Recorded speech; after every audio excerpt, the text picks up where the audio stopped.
Shoulder के 5 classification range के साथ बताने शुरू किए थे। तो जब मैं इनिशियल, मान लो मेरे पेशेंट ने बोला है कि उसको यहाँ पे कहीं पेन शुरू हो रहा है, फ्रोजन शोल्डर का केस है, ठीक है, उसको यहाँ पे कहीं दर्द शुरू हो रहा है, उसको एबडक्शन करने में दिक्कत है, हल्का सा फ्लेक्शन करने में भी इशू आ रहा है और इंटरनल रोटेशन में दिक्कत आ रहा है, ठीक है, इंटरनल रोटेशन ये वाले मूवमेंट्स, इसकी 3 मूवमेंट्स रेस्ट्रिक्टेड है। आपने जब डॉक्यूमेंटेशन शुरू किया तो आपने उसकी रेंजेस लिखी कि फ्लेक्शन जो है मान लो उसकी 90 110 है, ठीक है, आपने डॉक्यूमेंट कर लिया।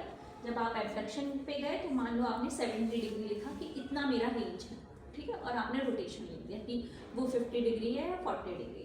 Okay okay, so you will be starting with this, you will be taking patient in supine position. What I want to do, मैंने 3-4 चीज़ें बताई थी। पहले मैं विद इन द रेंज रहना चाहती हूँ। जब मैं मोबिलाइजेशन की क्लासिफिकेशन पढ़ती हूँ तो मेरा पहला ग्रेड और दूसरा ग्रेड सिर्फ और सिर्फ पेन कम करने के लिए होता है ना, और वो विद इन द रेंज होता है। मतलब मेरे अगर पेशेंट का 70 डिग्री फ्लेक्शन है तो मैं इसके अंदर ही रहूँगी। इसकी ज़रूरत क्यों है मुझे तो सीधा 70 से शुरू करना चाहिए ना, क्योंकि मेरा ये वाला एक्सट्रीम है। मेरा पेशेंट कह रहा है कि मुझे 70 डिग्री तक तो मैं भी उठा लेता हूँ। अब आप मुझे इसके ऊपर चलो ना, तो मैं यहाँ से क्यों शुरू कर रही हूँ, मैं ये टाइम पास क्यों करती हूँ, इसका क्या मतलब है? Because I want to gain confidence of my patient with the reduction of pain. If she or he will be able to allow me this thing which is a very rhythmic movement, slow है लेकिन rhythmic है, इससे क्या हो रहा है, यहाँ पे जितने भी joints के आसपास नोसिसेप्टर्स होते हैं वो अपना काम करना शुरू कर देते हैं और पेन धीरे धीरे रिडक्शन शुरू हो जाता है। This is the only reason जब हम लोग घुटने में दर्द होता है तो कभी तुम लोगों ने देखा है स्टैटिक साइकिल एडवाइस की जाती है। क्यों की जाती है स्टैटिक साइकिल? क्योंकि वो फ्लेक्शन एक्सटेंशन बार बार हो रहा है, इसका मतलब है वहाँ पे साइनोवियल फ्लूइड अच्छा हो जाएगा, पेन का रिडक्शन होगा, मोबिलिटी अच्छी होगी, यही चाह रही हूँ ना मैं। तो यहाँ पे मैंने क्या किया, मैंने स्टार्टिंग के रेंज में मेरे पेशेंट को हल्का ऐसे ही मुझे नहीं शुरू करना होता है। I will be having a good grip. मैंने पहले ही दिन बताया था आपका थेरेपिस्ट का स्टैंस बहुत अच्छा होना चाहिए, जो काउच है आपके कमर तक आना चाहिए ताकि आप ऐसे करना रहे। आपको इस तरीके से बॉडी को इरेक्ट करके शोल्डर को रिट्रैक्ट करके एक स्टैंस बनाना है, बेस ऑफ सपोर्ट लेना है और आप इस तरीके से इसको हल्का सा traction. Why the traction is important? क्यों? क्योंकि आप जॉइंट को स्पेस देना चाहते हो, ठीक है। Then you will be starting the mobilization. So what I did, I just did a good quality of traction मैंने दिया और हल्का सा यहाँ पे इस तरीके से रिदमिक ऑसिलेटरी मूवमेंट दे रही हूँ। एक धीरे धीरे बात करते रहो। देखो मेरा स्टैंस देखो किस तरीके से, मैं कभी इस पैर पे आती हूँ, कभी मैं इस पैर पे आती हूँ। This is the reason I am going here and there, और मैं सिर्फ विद इन द रेंज खेल रही हूँ। Okay, my patient is comfortable now, I will be going till 40 to 50 degree. This is my second range, ठीक है। यहाँ पे भी मैं क्या कर रही हूँ, पेशेंट के साथ सिर्फ और सिर्फ इसका पेन कम कर रही हूँ। Now I am reaching to his range. मेरे पेशेंट ने बोला मैम यहाँ से मुझे दर्द शुरू हो रहा है। सो what I did, I just did a traction और सिर्फ इसी रेंज पे ऊपर रेंज जाऊंगी 70 डिग्री पे ही, 70, 75 और 80 डिग्री पे इस तरीके से एक रिदमिक ऑसिलेटरी मूवमेंट देती रहूंगी 5 से 10 बार। दे दिया। अब मैंने इसके एल्बो को यहाँ पे वो किया, ट्विस्ट किया, फ्लेक्स किया। क्यों किया? क्योंकि ये लिवर बहुत बड़ा हो रहा है मेरे लिए। मैंने इसको ये किया।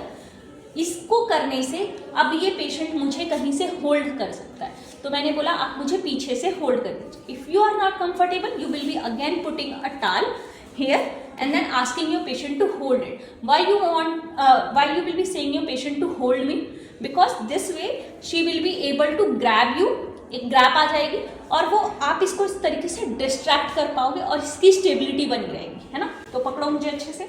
इसने मुझे पकड़ लिया, आपने इसका शोल्डर पकड़ लिया, ये आपने इसका ये पकड़ लिया हेड ऑफ द ह्यूमरस के बीच में, ये आपने जॉइंट देख लिया, इसको पकड़ा और हल्का से इस तरीके से ट्रैक्शन दिया।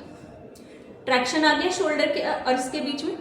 अब मैं सिर्फ अपना पेल्विस यूज कर रही हूँ, मैंने अपना बॉडी वेट यूज किया है। मैं हाथ का, क्योंकि मेरे हाथ छोटे हैं, मेरा हो सकता है इसका बाइसेप्स कम है ना, एक ऐसा पेशेंट जिसका बाइसेप्स ये हो, ऐसा भी पेशेंट आएगा ना। तो मैंने क्या किया, इस तरीके से पकड़ा, इसको ऐसे किया, ट्रैक्शन दे दिया और अपने बॉडी वेट के साथ मैंने इसको नी को फ्लेक्स करते हुए हल्का सा आगे गई। ये गई मेरा जो ये है रेंज है, कितना चला गया है 100 गया, 90 के ऊपर गया, कह रहा है पेशेंट दर्द हो रहा है, मैं वापस आ गई। एक्शन के साथ मैंने हल्का सा स्ट्रेच किया, वापस आई, हल्का सा स्ट्रेच किया, वापस आई, डन। अब मैंने वापस इस हाथ को खोला और 100 डिग्री पे जो मैंने हल्का सा अचीव किया था उस पर इस तरीके से मोबिलाइजेशन क्रिएट किया। मेरा पेशेंट कह रहा है मैम दर्द हो रहा है, नहीं हो रहा मुझसे, आप पीछे चलो, जाओ पीछे। 90 पे गए, 80 पे गए, पेशेंट कह रहा है मैम अभी भी दर्द हो रहा है, आप होल्ड करें। आपने वापस बोला होल्ड करने को, डिस्ट्रैक्ट किया। अब यहाँ पे आपने head of the humerus palpate किया। अब आपने इसको ट्रैक्शन के साथ एक नीचे ग्लाइड दी। ग्लाइड के लिए हमेशा एक तौलिया लेना और इसको यहाँ पे रख देना, so that you will be seeing with your naked eye कि एक्चुअली ग्लाइड हो रही है। और इस तरीके से रिस्ट्रिक्टेड था, ये किया आपने, डन। फिर इसको वापस इस तरीके से, ओके, ये तो आपने दिया पोस्टीरियर ग्लाइड। इसी में अब हम पोस्टीरियर ग्लाइड किसके लिए हम दे रहे थे, फ्लेक्शन के लिए। मान लो मुझे इसी केस में सुपाइन पोजीशन में, मैं पेशेंट का अपना वो नहीं बदलना चाहती हूँ, पोजीशन नहीं बदलना चाहती हूँ, लेकिन मुझे एंटीरियर ग्लाइड देना है, तो मैं कैसे दूंगी, मैं इस तरीके से ऐसे आ जाऊँगी यहाँ पे और इसको बोलूँगी कि तुम मेरा हाथ पकड़ो। हाथ पकड़ा, मैं इसको इस तरीके से ट्रैक्शन दूंगी। मैंने हेड ऑफ द ह्यूमरस आगे से और नीचे से, ऊपर से और नीचे से पकड़ा, या फिर तुमने अपना क्या देना है मुझे, एंटीरियर ग्लाइड देना है, सॉरी। तो तुमने अपना ये पूरी फिंगर्स ऐसे लगाई और इस तरीके से किया, ठीक है। इसी तरीके से अगर तुम्हें इंफीरियर ग्लाइड देना है, तुमने वापस अपना डायरेक्शन यही रहा, इसको खींचा, यहाँ पे ये किया और ये ऐसे 1 2 3, ठीक है। अब तुम्हें एंटीरियर ग्लाइड हो गया, पोस्टीरियर ग्लाइड हो गया, इंफीरियर। आई ग्लाइड साथ में दे सकते हैं, हाँ बिल्कुल है। इसको पकड़ो, मेरी कमर को पकड़ो, टाइट रखो। मैंने ये इस तरीके से दोनों हाथों से पकड़ा, ये मैंने ये वाला सी शेप का ग्रिप लिया है, मैंने हेड ऑफ द ह्यूमरस को पकड़ा है और मैंने ऊपर नीचे दो, और तुमने मुझे टाइट नहीं पकड़ा है, इस वजह से ये डिस्ट्रैक्ट नहीं हो रहा है। देखो, ट्रैक्शन देना है, ट्रैक्शन दोगे तो तुम्हें रेंज मिलने के लिए ऑप्शन होगी। अब तुम इसको इस रेंज में 110 डिग्री, अब क्योंकि 70 या 80 डिग्रीज का रेंज था ना, तुमने 100 तक किया है, अब इसके ऊपर मत जाओ, यहीं पे काम करो, ठीक है। ये करने के बाद अब तुम कुछ एक्टिव मूवमेंट करो यहाँ तक, इसके रेंज तक, ठीक है। ये करो, रोटेशनरी मूवमेंट, सर्कमडक्शन, ये सब करो।